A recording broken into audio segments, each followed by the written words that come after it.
हरे कृष्णा। आज ये कक्षा में जो है अभी नारद मुनि को ब्रह्मा जी ने अलग अलग अवतारें और उसका उद्देश्य और विशिष्ट कार्यों उनका और वो हर एक अवतार का उद्देश्य ये सब जो है इस चैप्टर में बता रहे। और आज का श्लोक जो है महाराज नाभि के पुत्र, नाभि और सुदेवी के पुत्र ऋषभदेव के बारे में बताया गया है। तो ऋषभदेव जो है भगवान का अवतार है, तो इसीलिए जो है इस अवतार में एक अवतार करके कह गया है। और यहाँ पे आज का जो ये श्लोक में जो है काफ़ी सारे तात्पर्य में प्रभुपाद जी कुछ विशेष चीज़ बताते हैं, उसके बारे में पहले हम चर्चा करेंगे। और अंत में जो है ऋषभदेव उनका जो पुत्र है भरत महाराज और 100 पुत्र जो है उनको जो शिक्षाएं जो दिया है उसके बारे में हम थोड़ा चर्चा करेंगे। तो पहले जो है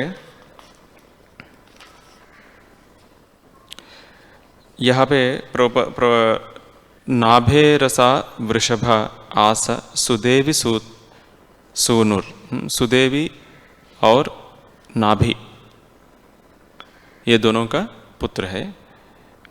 यो वै चचार समुद्रक जड़ योगचर्याम, तो उन्होंने क्या दिखाया, जड़ योग आचर्यम, कैसे आचरण करना चाहिए वो दिखाया।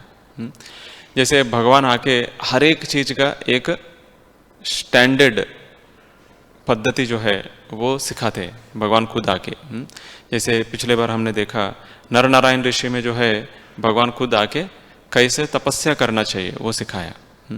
और ये ऋषभदेव का रूप में भगवान खुद आके कैसे जड़ योग यहाँ पे हम प्रैक्टिस कर सकते हैं, हम आचरण में ला सकते हैं, उसके बारे में सिखाया। तो ये जड़ योग क्या होता है? ये जो है परमहंस का लेवल पे कर सकते हैं। यत परमहंस्याम ऋषयः पदम आमनन्ति, मतलब परमहंस लोग ये जड़ योग करते थे, उनको एक स्टैंडर्ड सेट करने के लिए ऋषभदेव ने ऐसे जड़ योग उन्होंने अपनाया, दिखाया। स्वस्थः प्रशांतकरणः परिमुक्त संग, तो इसमें जो है स्वस्थः, एक मिनट तेरे हिंदी में देखेंगे।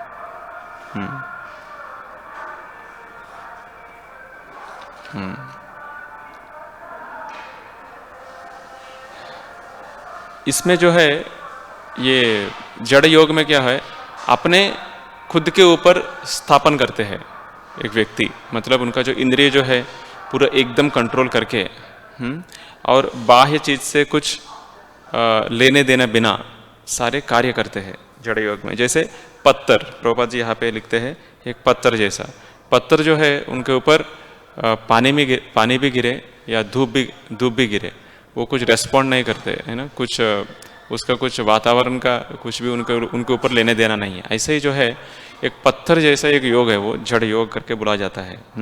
तो लोग क्या कहते हैं, क्या सोचते हैं उनके बारे में, उसके बारे में कभी उसमें ऐसा एक बुद्धि भी नहीं होता है वो। तो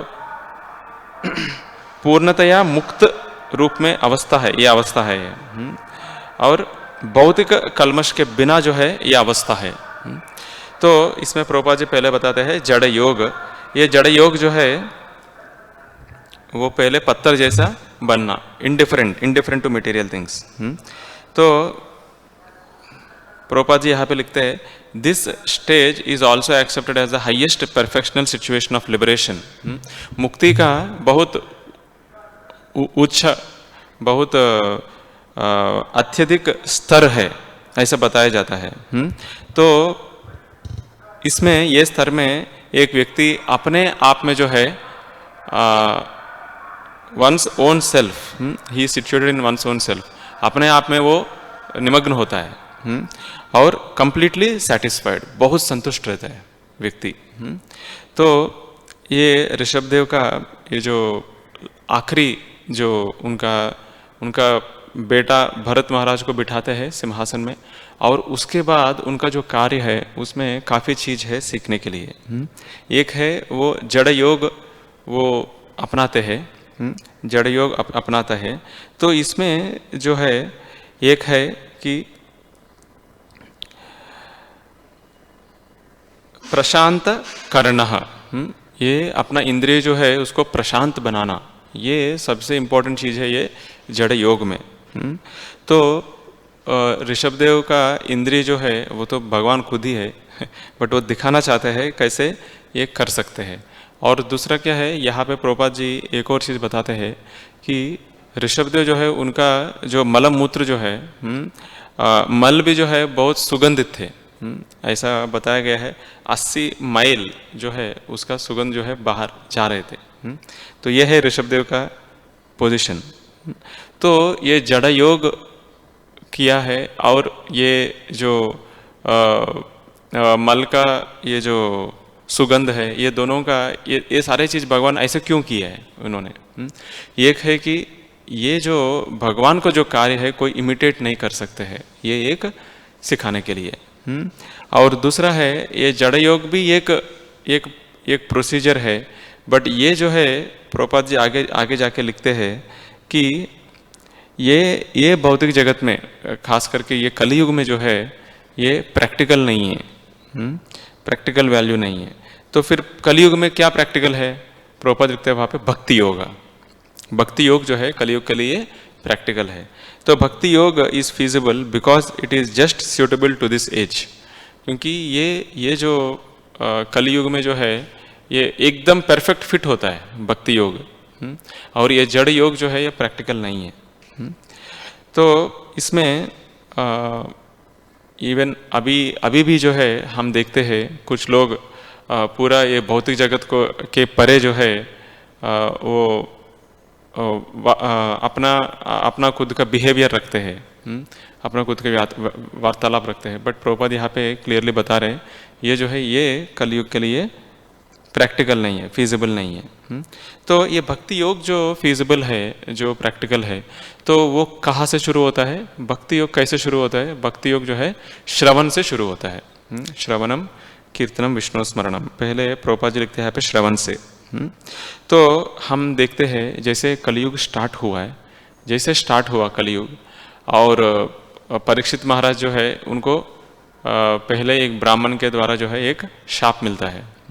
तो जब उनको वो शाप मिलता है तो प्रभुपाद जी वहाँ पे लिखते हैं कि अभी कलयुग जो है एक ब्राह्मण के मुंह से जो है प्रभावित होके ये बोला गया है।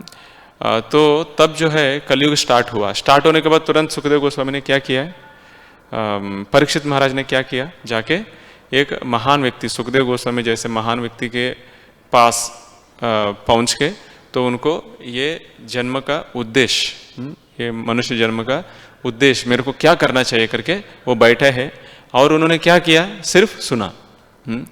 परीक्षित महाराज ने क्या किया, सिर्फ सुना। तो भक्ति योग वहाँ से ही शुरू होता है, और ख़ास करके ये भौतिक जगत में अभी कलयुग में जो है ये बहुत प्रैक्टिकल है, भक्ति योग ही प्रैक्टिकल है। तो ये सुनने से चालू होता है।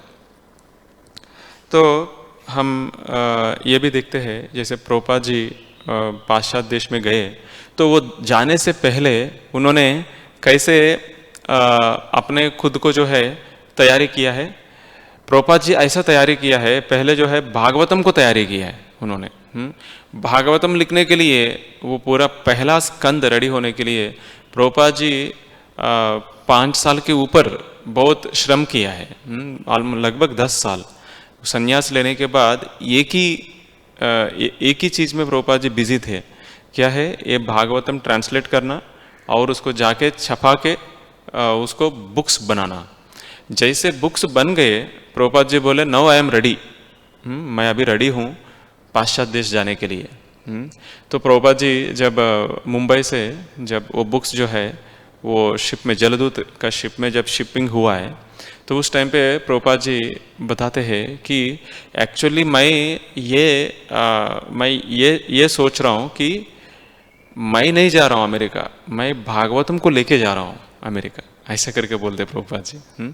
तो भागवतम को लेके जाना मतलब क्या है, ये भागवतम जो है, ये भागवतम सुनने से लोग का परिवर्तन होता है करके प्रभुपाद को 100% विश्वास है, 100% विश्वास है। क्योंकि भागवतम जो है ऐसा चीज़ है, सुनने से जो है एक व्यक्ति में जो भी चीज़ चाहिए भगवान को भक्त बनने के लिए, वो सब उसमें आ जाता है, वो सारे गुण जो है उनमें आ जाता है। तो जैसे प्रभुपाद जी मार्कण्डेय भागवत धर्म में एक सॉन्ग है, जलदूत में प्रभुपाद जी एक सॉन्ग रचना किया है। हाँ, और एक गीत गाया है, उसको बोलता है मार्कण्डेय भागवत धर्म। तो उसमें प्रभुपाद जी बड़ा कृपा कोइलो कृष्ण अधमेरा प्रति, ऐसा करके चालू होता है। तो उसमें प्रभुपाद जी बीच में लिखते हैं कि मेरे को यहाँ पे आप क्यों लाया मेरे को पता नहीं है, बट मेरे को एक विश्वास है। विश्वास किस में है? मैंने जो लाया भागवतम उसके ऊपर विश्वास है। तो वो भागवतम में क्या है, उसमें प्रभुपाद जी पहले ही कुछ श्लोक है वो दोहराते हैं वहाँ पे। शृण्वतां स्वकतः कृष्ण पुण्य श्रवण कीर्तना हृद्यंतस्तो ह्यभद्राणि विधुनोति सुहृत्सताम।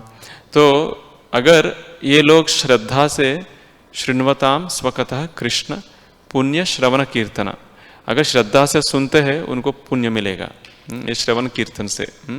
वो पुण्य से क्या होता है? हृदयंतस्तो ही अभद्राणि, अपना हृदय में जो अभद्र जो है वो सारे अभद्र जो है विदनोति सुहृत सताम, वो सारे जो है दूर हो जाएगा, उसको धुलाई हो जाएगा। तो जब वो श्रवण करेंगे तब सब कुछ होगा, ऐसा करके प्रभुपाद को पूर्ण विश्वास है उसमें। तो तब जो है क्या होगा, इन लोग जो है पूरा रजस और तमो भाव में पूरा भरे हुए हैं यहाँ पे। ये रजस और तमो भाव से बाहर आएंगे तब लोग। तो तदा रजस तमो भाव काम लोभादयश्च ये चेत एतैर अनाविद्धम स्थितम सत्वे प्रसीदति।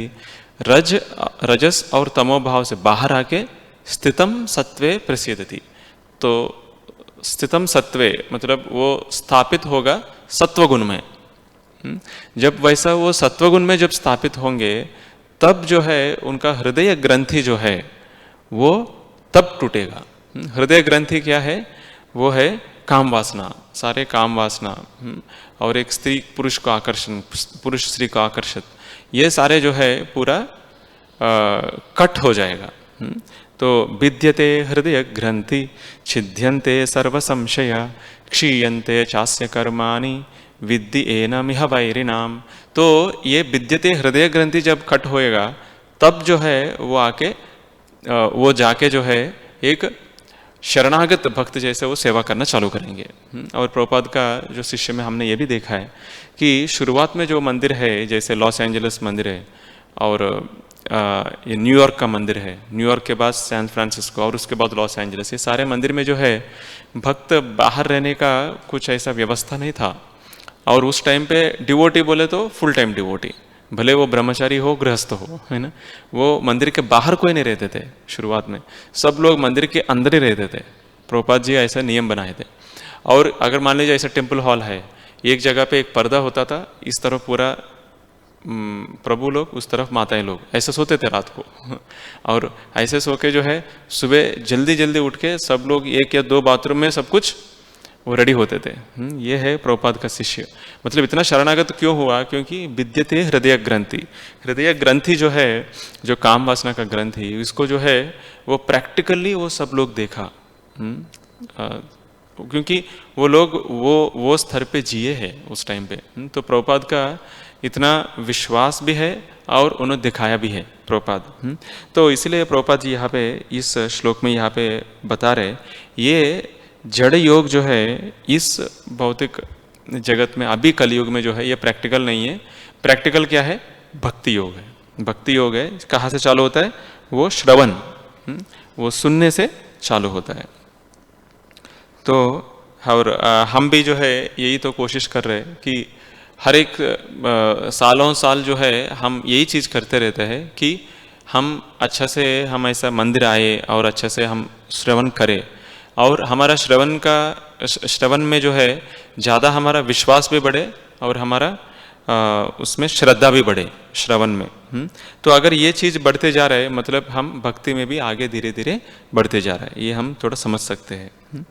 तो और ये जो महाराज ऋषभदेव जो है उनका जो टीचिंग्स है वो टीचिंग्स के बारे में अभी थोड़ा सा हम भागवतम से देखेंगे। तो ये 5वां स्कंद में ये ऋषभदेव के बारे में आते हैं। तो ऋषभदेव जो है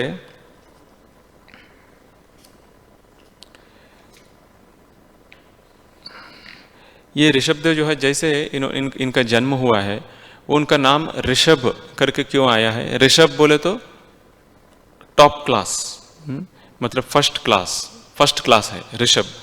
क्यों ऐसा नाम दिया गया है? उनका पिताजी नाभि, क्योंकि वो जैसे पैदा हुए हैं तो वहाँ पे जो ब्राह्मण लोग बताया गया है ये भगवान का जैसे लक्षण है वो सारे लक्षण इनके पास है, ऐसे करके बताया गया है। तो इसीलिए इनका लक्षण जो है भगवान का लक्षण जैसा है, तो इसलिए फर्स्ट क्लास करके नाम रखा है। वो क्या है? ऋषभ। ऋषभ सारे जो क्वालिटीज़ है फर्स्ट क्लास क्वालिटीज़ इनके ऊपर रहेगा करके ऋषभदेव करके नाम लिखा गया है। तो इनको जो कार्य है ये कार्य इतना महत्व है कि मतलब इंद्र को लगा कि मतलब ये मेरा जो पोस्ट है इसको ही ले लेगा, ऐसा है इनका कार्य, ऐसा ही इनका लक्षण, ऐसा करके उनको डर लग रहा था। उस टाइम पे जो है इंद्र ने सारे ये जो बारिश ये बादल भेजना बंद कर दिए। तो तब ऋषभदेव जो है अपना आंख से जो है ऐसा देख के फिर से बादल सबको बुला के वो बारिश कराते हैं, सिर्फ उनका जो आंख से जो है ये इशारा करके बादल को बुलाते हैं उन्होंने। तो ये है ऋषभदेव का पावर है। तो ऋषभदेव जो है एक परफेक्ट ब्रह्मचारी और गृहस्थ लाइफ दोनों अपनाते हैं। तो उनका जो पुत्र हुआ है उसके बाद 100 पुत्र हुआ उनका। वो 100 पुत्र में जो है पहला 10 जो है वो क्षत्रिय बने और उसके बाद 9 जो है नव योगेंद्र बने और 81 जो है परफेक्टली क्वालिफाइड ब्राह्मणा बने। तो ये ब्राह्मण जो है क्या है? वैदिक रिचुअल्स, वैदिक जो अलग अलग शास्त्र, अलग अलग जो कथन है, जैसे एक वेद मंत्र को पठन करने वाला ब्राह्मण, तो वैसे बने। 81 जो है ब्राह्मण बने और 9 जो है महाभागवत है, नव योगेंद्र है और 10 जो है क्षत्रिय है, ऐसा बने। तो इन 100 लोग को जो है ऋषभदेव अपना टीचिंग्स, अपना शिक्षाएं दे रहे थे। सबसे पहले वो शिक्षा देते हैं ये जो मनुष्य जन्म जो है ये इंद्रिय तृप्ति के लिए नहीं है, ये आत्म साक्षात्कार के लिए। उसके लिए हमको क्या करना चाहिए? तपो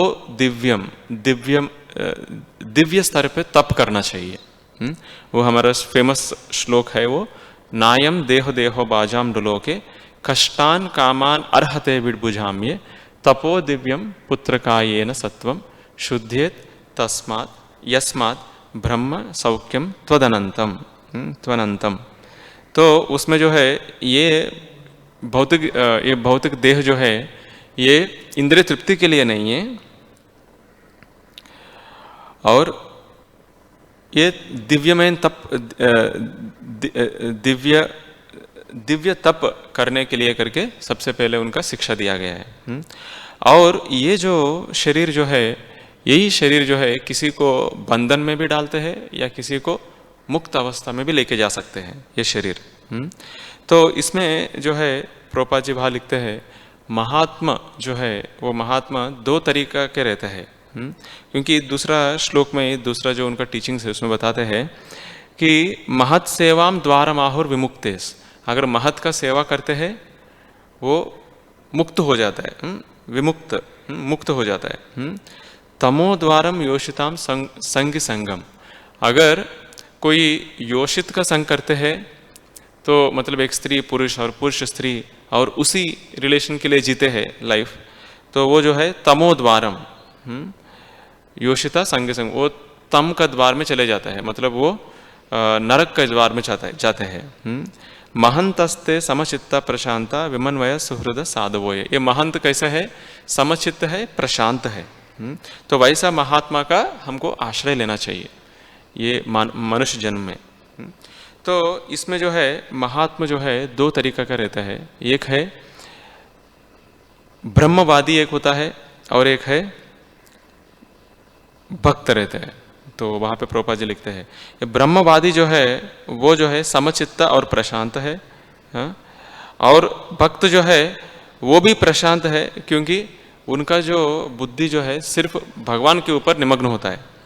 और समचित्त भी है वो भी, क्योंकि वो बहुत प्रामाणिक हृदय से जो है वो भक्ति करने लगते हैं। तो इसीलिए वो भी भक्त भी जो है महान है, और एक ब्रह्मवादी भी जो है वो भी ये महात्मा के कैटेगरी में आते हैं। बट इसमें जो है ये दोनों में जो है भक्त सुपीरियर है, वो श्रेष्ठ है। वो श्रेष्ठ क्यों है? क्योंकि अगले जो श्लोक में बताते हैं कि भक्त को ये जो लक्षण है एक्स्ट्रा ऑर्डिनरी क्वालिटीज रहते हैं। क्या है वो हमेशा भगवान को प्रेम करने के लिए बहुत आतुर रहता है भक्त, और ये जो भौतिक चीज़ों में उनका इंटरेस्ट ही नहीं रहता है। तो इसीलिए जो है ये भक्त जो है बहुत स्पेशल है। और दो चीज़ बताते हैं वहाँ पे, unattached to their houses, wives, children, friends और वेल्थ। वो भले वो गृहस्थ जीवन में बिताते हैं, नहीं तो जीते हैं, बट फिर भी वो अनासक्त रहते हैं किसके ऊपर? अपना खुद का घर के ऊपर, और पत्नी के ऊपर, और बच्चे के ऊपर, और अपना फ्रेंड्स, उनका जो मित्र के ऊपर, और जो भी उन्हें कमाया उसके ऊपर भी आसक्त नहीं रहते। तो इसीलिए जो है एक भक्त जो है उनका क्वालिटीज एक्स्ट्रा ऑर्डिनरी है। इसीलिए भगवान को ये भक्त जो है ये ये महात्मा जो है इसमें भक्त श्रेष्ठ है एक ब्रह्मवादी से भी। ऐसा करके प्रभुपाद जी यहाँ पे लिखते हैं। तो ऐसे करके ऋषभदेव बताते हैं अपना पुत्रों के लिए, और प्रभुपाद जी वही चीज़ हाईलाइट करते हैं, एक भक्त जो है स्पेशल है करके।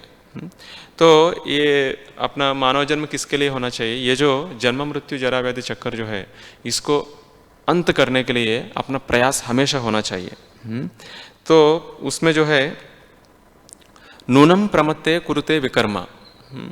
तो लोग विकर्म करते हैं क्योंकि वो पागल जैसे रहते हैं, प्रमत्त जैसा रहता है। क्यों? क्योंकि अपना इंद्रिय के पीछे पड़ के। यदि इंद्रिय प्रीतया आप्रणोति, क्योंकि इंद्रिय प्रीति के लिए जो चीज़ चाहिए वही चीज़ करते रहते हैं। तो तब क्या होता है, ये इंद्रिय जो है उनको पागल बना देते हैं, उनको पागल बना देते हैं। वो पागलपन से क्या करते हैं, वो विकर्म करने लगते हैं। न साधु मन्ये यत आत्मनोयम आसन अपि क्लेशद आशदे है। एक साधु जैसा व्यक्ति जो है इसके ऊपर, इसके पीछे नहीं पड़ना चाहिए। तो अगर कोई बोलते हैं कि ठीक है हम पाप तो नहीं करेंगे, कम से कम पुण्य तो करेंगे, तो उसके बाद बताते हैं पुण्य भी हो या पाप भी हो, दोनों जो है हमको बद्धावस्था में ही लेके जाते हैं। जैसे मान लीजिए कोई व्यक्ति जो है वो व्यक्ति पुण्य किया है, बहुत उन्होंने दान दिया है, बहुत कमाया और दान देते रहा, तो अगले जन्म जो है भले इन्होंने कुछ पाप नहीं किया इस जन्म में, क्योंकि इतना पुण्य की इतना लोग को दान दिया है, वो सब लोग इनका ऋणी हो गई। तो इनको क्या करना पड़ेगा, जितना मान लीजिए 1000 लोग को दान दिया है, वो 1000 लोग को फिर से उनसे लेने के लिए फिर से उनको जन्म लेना पड़ता है ना, फिर से बद्धावस्था लेना पड़ता है। तो इसलिए पुण्य हो या पाप हो, है ना, ये दोनों जो है एक व्यक्ति को बद्धावस्था में डालते हैं। तो इसलिए हम अगर किसी को देना भी है, चैरिटी भी देना चाहिए, किसी को हम दान भी देना चाहते हैं, वो योग्य व्यक्ति को देना चाहिए दान। योग्य व्यक्ति कौन है? वो भक्त है, नहीं तो भक्ति का कार्य है, नहीं तो भगवान का कार्य है। इसमें देते हैं तब जो है वो विकर्म नहीं होता है, वो अकर्म होता है। तो ये जो पुण्य और पाप दोनों जो है बद्धावस्था में कैसे लेके जाता है, वहाँ पे वृषभदेव बताते हैं पराभवस्तावद अबोध जातो यावन न जिज्ञासया आत्मतत्वम। अगर आत्मतत्व के लिए जिज्ञास नहीं करते हैं यावत क्रियस्तावद इदम मनोवय कर्मात्मकम ये न शरीर बंधम। ये जो है पुण्य और पाप दोनों जो है, कर्म का पुण्य और पाप का जो फल है, ये दोनों शरीर को बंधन ही फिर से लगा देते हैं, ऐसा है। तो इसको कट कैसे करना है, इसको जो है तोड़ना कैसे है, वो ऋषभदेव बताते हैं वहाँ पे। तो इसको सबसे पहले जो है ये डबल नॉट जो है, ये डबल नॉट जो है हृदय ग्रंथि बोला जाता है, इसको तोड़ना पड़ेगा। वो कैसे तोड़ सकते हैं? सिर्फ महत का सेवा से हम तोड़ सकते हैं। उसमें काफ़ी अच्छा श्लोक है ये भी, पुंसाम स्त्रियाम मैथुनी भावमेतम। मैथुन का ये जो भाव है, ये दोनों को जो है बहुत बड़ा हृदय ग्रंथि, तयोर मितो हृदय ग्रंथि माहुर, वो हृदय ग्रंथि को बनाते हैं। अतो गृह क्षेत्र सुताप्त वित्त, ये हृदय ग्रंथि के कारण जो है वो गृह क्षेत्र सुत आप्त वित्त, ये सब कुछ जो है एक के बाद एक के बाद एक के बाद वो बनाते बनाते बनाते जाते हैं। पूरा जिंदगी उसी के पीछे लगे रहते हैं और उसी में जो है वो अंधकूप में जनस्य मोहोयम अहम ममेति, अहम और मम के ये मोह में पड़ के जो है वो कभी बाहर नहीं उठ सकते वो। तो उसके लिए जो है मुक्ति के लिए अलग अलग लक्षण को हमको अपनाना पड़ता है। वो सारे लक्षण आगे बताते हैं। ऐसे सब बता के जो है ये जीवन का लक्ष्य जो है भगवत धाम जाने के करके वहाँ पे वो एंड करते हैं ऋषभदेव। तो उसके बाद जो है ऋषभदेव एक लीडर का रिस्पॉन्सिबिलिटीज बताते हैं। अगर किसी को एक लीडर रहना है तो उनको क्या करना चाहिए? Qualities of ignorant people and dissolving further entanglement, one should not become a superior. ये तीनों चीज बताते हैं। जैसे गुरुर न सस्यात्, स्वजनो न सस्यात्, पिता न सस्यात्, जननी न सस्यात्, दैवम न तत्स्यान्, न पतिश्च सस्यान्, न मोचयेत्य समुपेत मृत्युम। तो कोई अगर अपना परिवार, अपना जो डिपेंडेंट्स है उनके ऊपर जो निर्भर है, उन लोग को अगर भगवत धाम लेके नहीं जा सकते हैं, वो लोग ये रेस्पॉन्सिबिलिटी मतलब ये जिम्मेदारी पोजीशन जो है वो लेना नहीं चाहिए। जिम्मेदारी पोजीशन क्या है? एक गुरु का पोजीशन है। गुरु न सस्यात, गुरु नहीं बनना चाहिए। स्वजनों न सस्यात, एक रिश्तेदार भी नहीं बनना चाहिए। और पिता न सस्यात, एक पिता नहीं बनना चाहिए। जननी न सस्यात, एक माता भी नहीं बनना चाहिए। दैवम न तत्स्यान, एक देवता भी नहीं बनना चाहिए। न पतिश्च सस्यान, एक पति भी नहीं बनना चाहिए। अगर न मोचयेत या समुपैत मृत्यु, अगर मृत्यु से बचा नहीं पाते हैं, ये कोई भी लीडरशिप पोजीशन नहीं लेना चाहिए। ऐसा करके ऋषभदेव का सारे जो टीचिंग्स है, उनका शिक्षाएं हैं, वैसा अंत होता है वहाँ पे। तो उसके बाद ऋषभदेव जो है अपना ड्यूटी सारे जो है अपना बेटा, पहला बेटा जो है भरत महाराज, उनको देके वो चल पड़ते हैं। तो ऋषभदेव जैसे आज का श्लोक में देखा है, ऋषभदेव जो है ऐसा उनका वार्तालाप होता है, बिहेवियर होता है कि लोग जो है उनके ऊपर मूत्र विसर्जन भी करते थे। वहाँ तक उन्होंने बाह्य से जो है, बाह्य का जो एक्सटर्नल कॉन्शियस से परे चले गए। तो अपना भौतिक चेतना से एकदम परे चले गए ऋषभदेव। बट वहाँ पे एक बहुत महत्वपूर्ण एक शिक्षाएं है यहाँ पे। तो वहाँ पे लिखा, सुखदेव गोस्वामी बताते हैं वहाँ पे, ये स्तर पे जो है कोई व्यक्ति पहुँचते हैं, उनके पास अष्ट सिद्धि अपना हाथ में रहता है। सारे अष्ट सिद्धि उनका कहने में कहीं से भी प्रभावित वो प्रयोग कर सकते थे। अष्ट सिद्धि बोले तो क्या होता है? तो उनको अगर कहीं जाना है तो एक मंत्र बोल के जो है वहाँ जा सकते थे। अगर कोई पाना है, एक मंत्र से जो है वो पा के यहाँ पे ला सकते हैं। तो ऐसा अष्ट सिद्धि उनके पास है। ये अष्ट सिद्धि में कोई भी व्यक्ति थोड़ा भी दिखाते हैं, जैसे हम ये भौतिक जगत में देखते हैं, थोड़ा थोड़ा दिखा के जो है लोग जो है अपना अपना खुद का शिष्याएं बनाते हैं और बहुत फेमस हो जाते हैं। बट ऋषभदेव भी वहाँ पे दिखा सकते हैं क्योंकि वो स्तर पे पहुँच गए। बट क्यों नहीं दिखाया, ऐसा करके परीक्षित महाराज पूछते हैं सुखदेव गोस्वामी को। तो अष्ट सिद्धि क्यों नहीं दिखाया? क्योंकि क्या है, मन जो है बहुत खतरनाक है। अगर अष्ट सिद्धि दिखाते हैं, ये मन उस व्यक्ति को जो है पूरा अधोगति में लेके जा सकता है अष्ट सिद्धि की वजह से। क्योंकि लोग पॉपुलर हो जाते हैं अष्टसिद्धि से।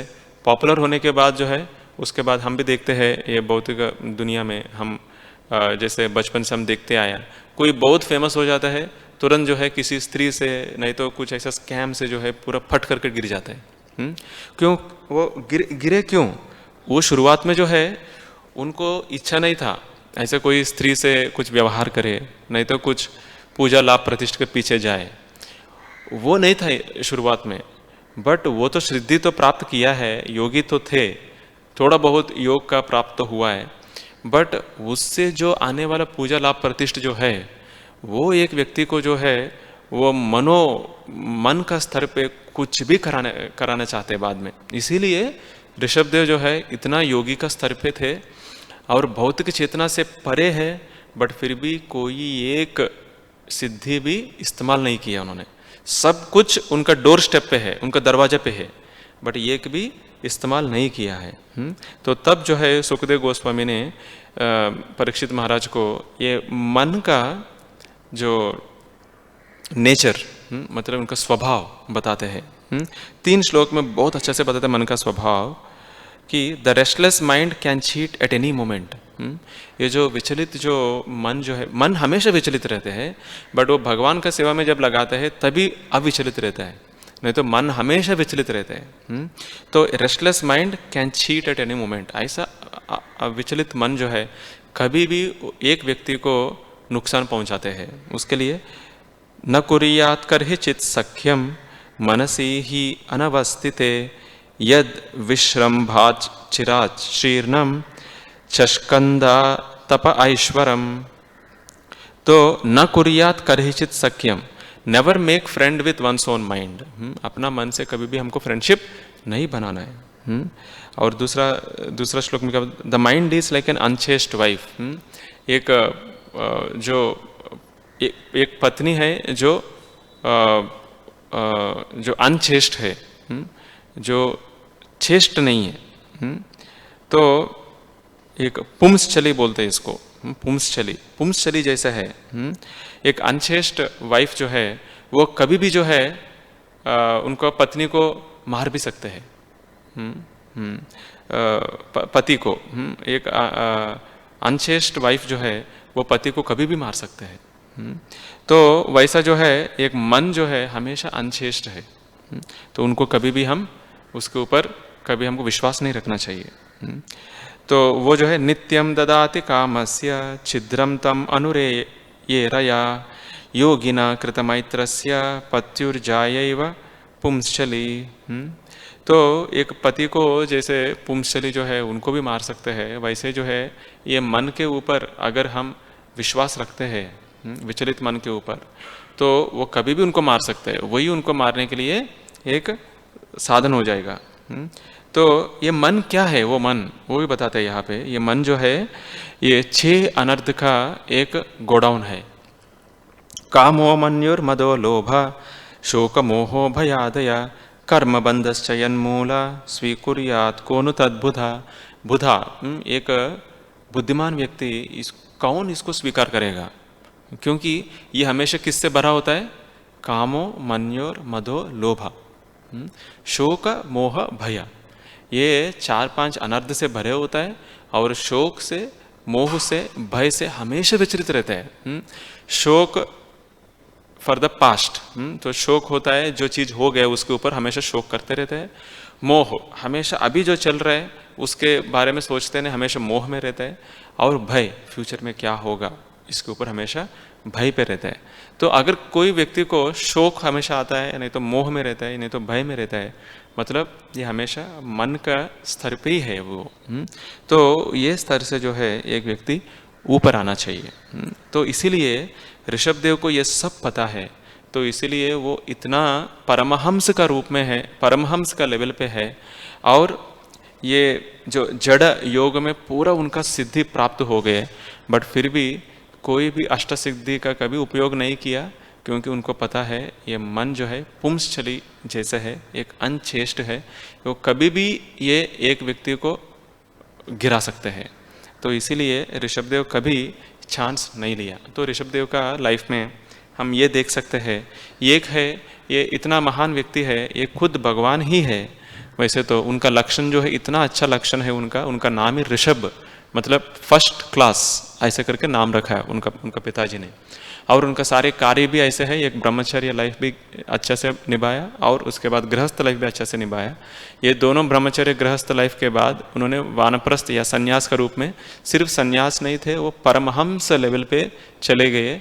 तो लोग उनके ऊपर मूत्र विसर्जन करने से भी जो है उनको कुछ फर्क नहीं पड़ता था, और उनका ही खुद का जो मल है वो इतना अच्छा सुगंधित आता था।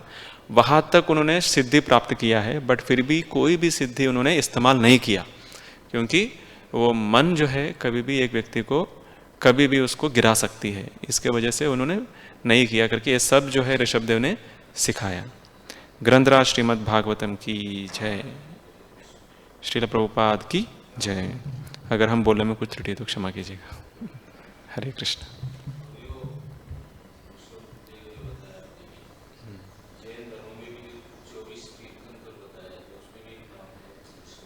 हाँ, ये अच्छा प्रश्न